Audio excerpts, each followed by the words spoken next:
Hi, I'm Captain Trip with BoatTEST.com, and if you want a vessel with maximum fishability and maximum comfort, the Robalo R360 fits that bill. Because the Robalo R360 was introduced just a couple of years ago, her designers had the benefit of seeing the best ideas in the industry's fleet and made a point to do them one better. First, they hired Michael Peters to take advantage of his patented Step V ventilated tunnel hull in the boat's 23-degree bottom.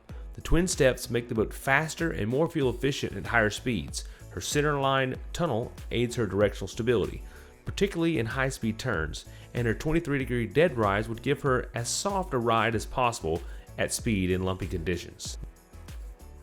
Then, Robalo put an interior design focus on fishability and family comfort. I think the resulting R360 checks all the boxes. Let's take a look. This aft-facing bench is great for trolling as you're watching the lines, and when you're thirsty, come under this cushion with these nice scissor-style hinges, and you have access to your Yeti cooler. Just behind, you have 4 cup holders, and then a 110-volt outlet that is powered by the onboard generator. When you want to convert to a more luxurious style, simply mash your button,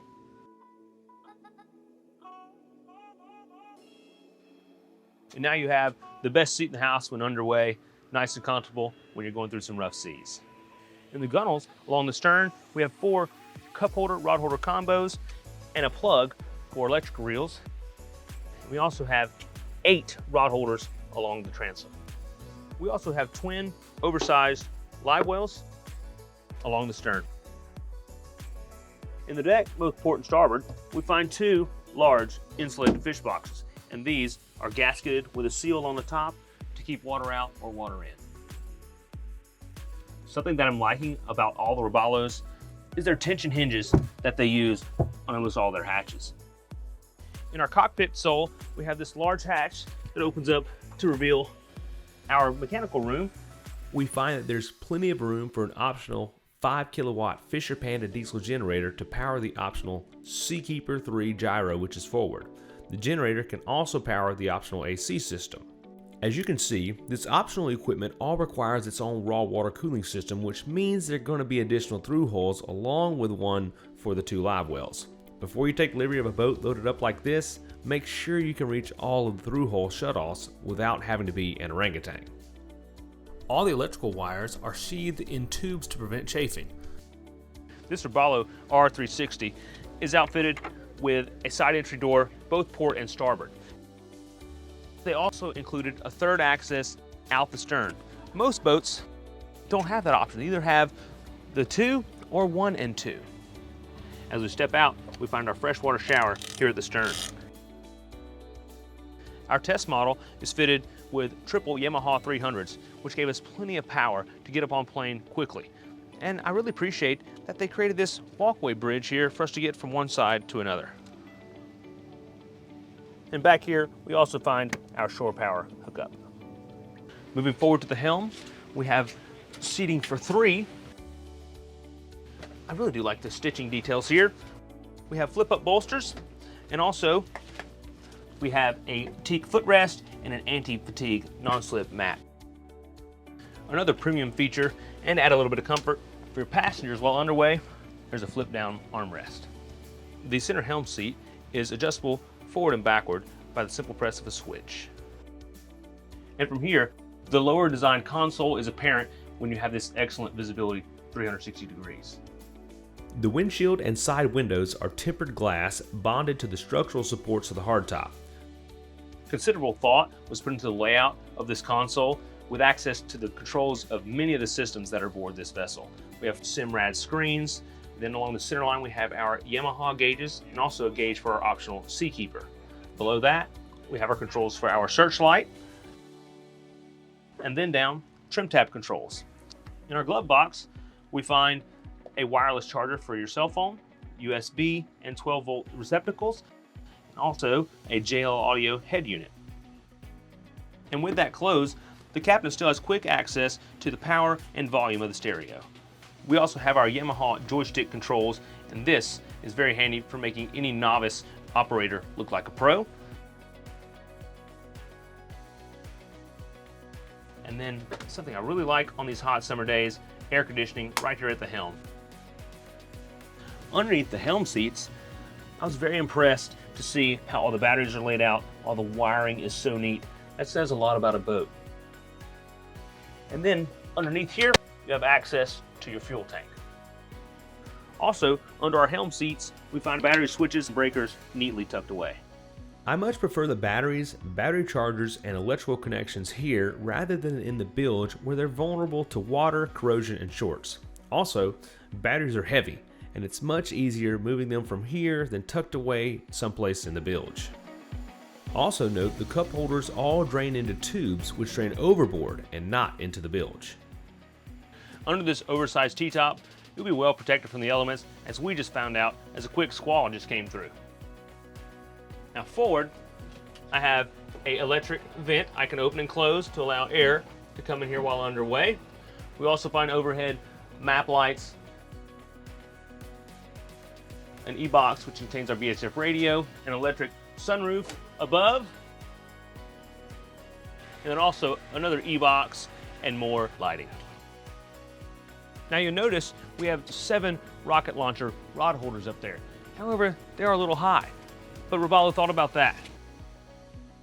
With the press of a switch, they come down so they're within easy reach, or if you're going under a low bridge, you can lower your rods down and clear it. And then, just a little farther back, we have an automatic sunshade.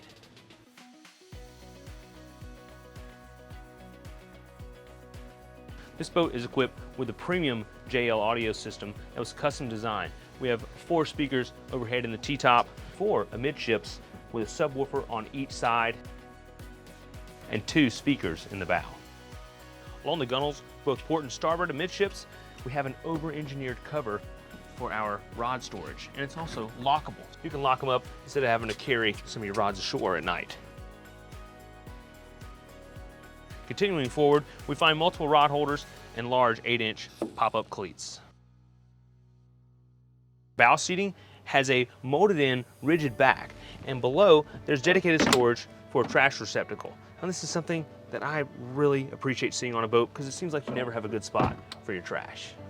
To the other side, we have 3 drawers. Now this is great to have on board, whether it be for tackle, or maybe you just have a lot of guests who bring a lot of accessories. You can assign each of them a drawer, so their stuff isn't cluttering up your helm.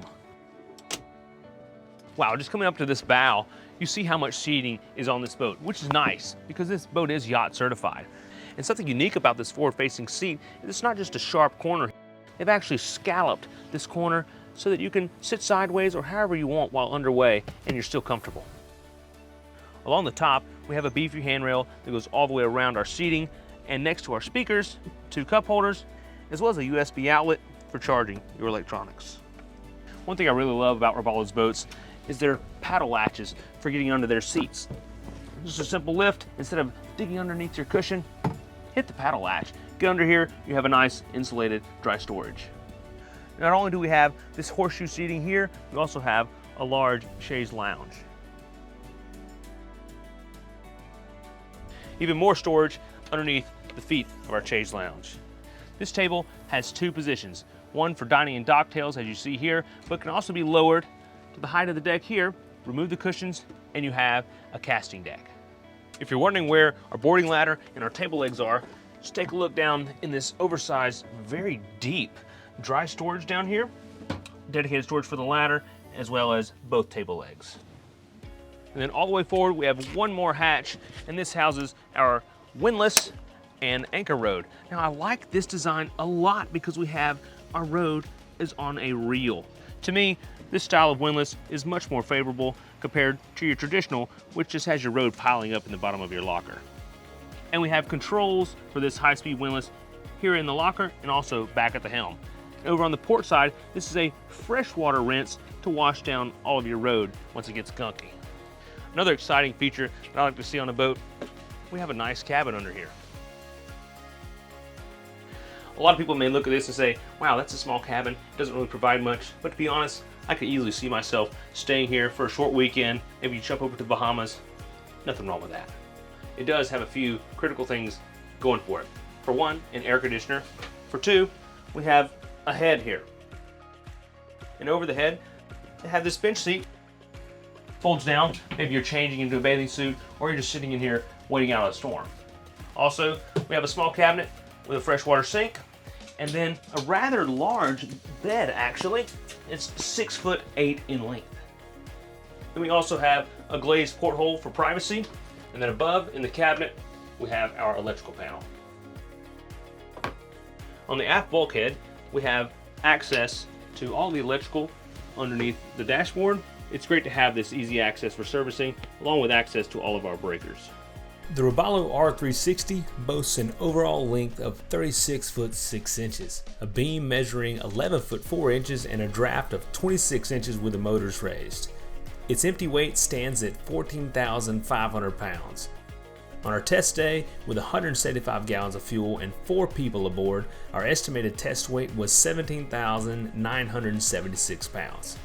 Powered by triple V6 Yamaha 300s that peaked out at 5,920 RPM, we achieved a top speed of 55.7 miles an hour.